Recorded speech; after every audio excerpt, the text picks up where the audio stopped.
This item's a public hearing, and I declared a public hearing open. Ms. Brown? Mayor, Council, let me make sure. There is some last-minute slight changes that were passed out to you in last-minute agenda. What it clarifies is that it would be directing, if you adopt the recommendation, it would direct staff to use first the money for the 13th Street and Ebony Avenue crosswalk project, and then use any unspent money toward the 13th Street that's left over to use it at the 5th Street and Imperial Beach Boulevard crosswalk project.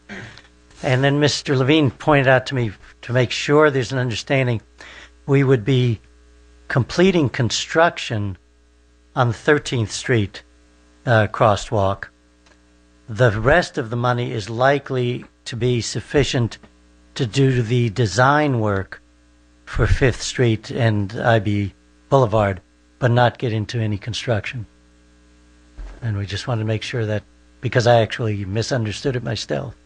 So that's the recommendation, and you can see, there's been quite a discussion and sorting through other projects, and it's been a difficult decision, but that's what we're recommending.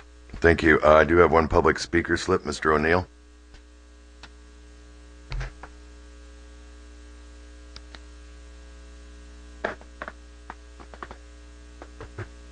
Tim O'Neill, 682 Ocean Lane. I'm pretty familiar with this CDBG grant. If you recall last year, I told you guys you could actually use this for the skate park.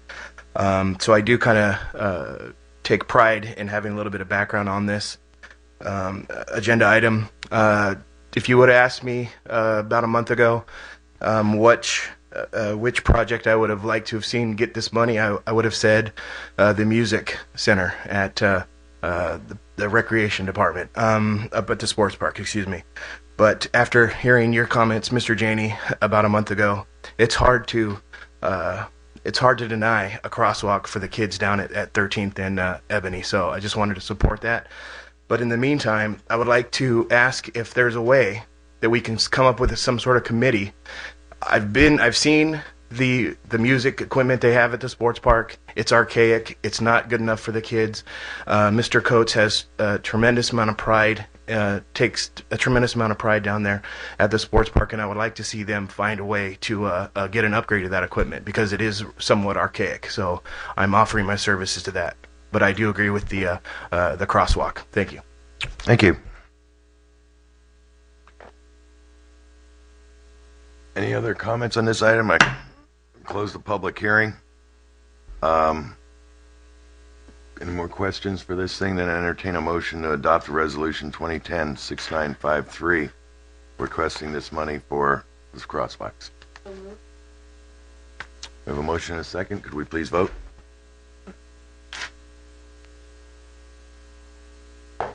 Motion carried unanimously. Rose disqualified due to a potential conflict of interest.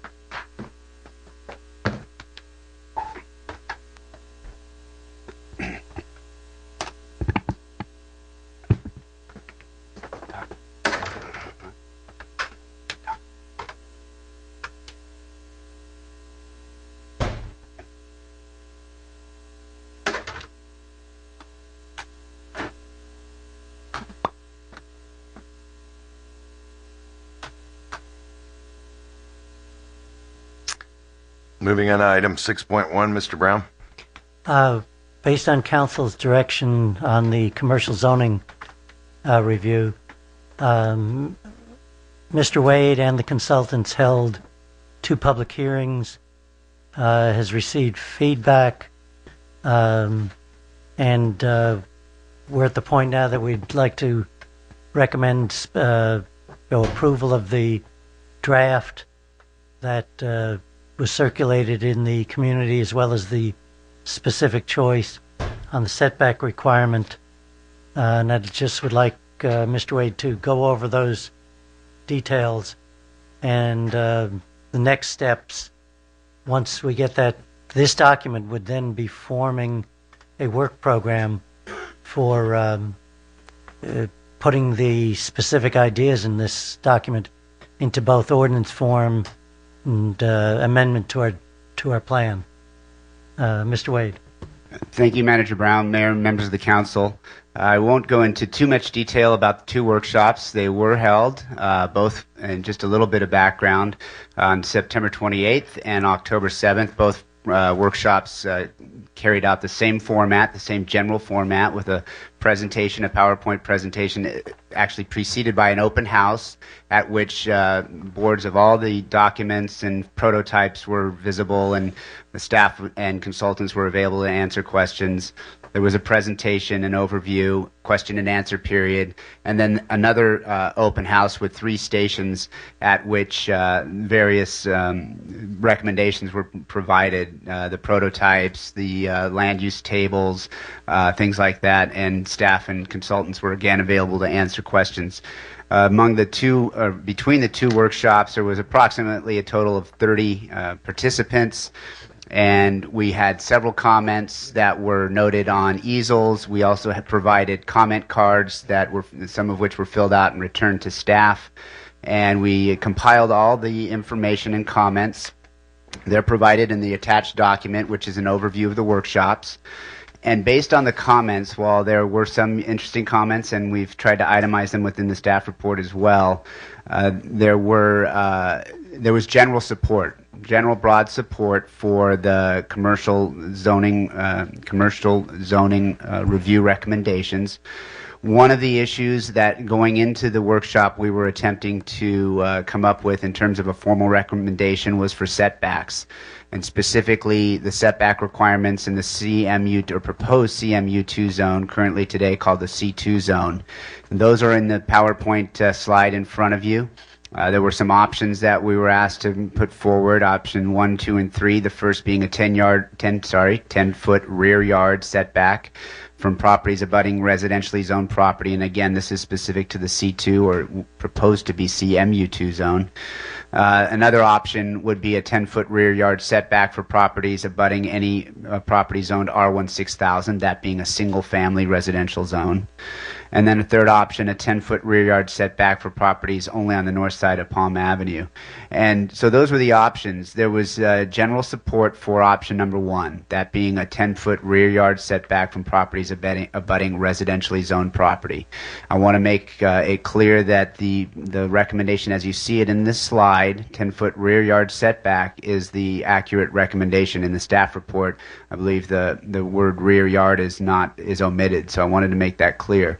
There was broad support, and that's staff's recommendation to proceed with that in the commercial zoning review document.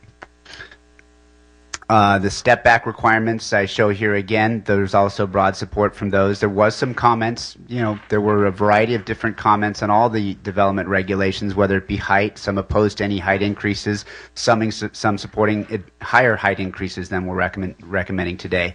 I also wanted to point out that we received a letter today via email that was included as a last-minute agenda item in your packet. It's from a representative of property owner on Seacoast Drive, who was one of the original stakeholders in the initial public outreach effort.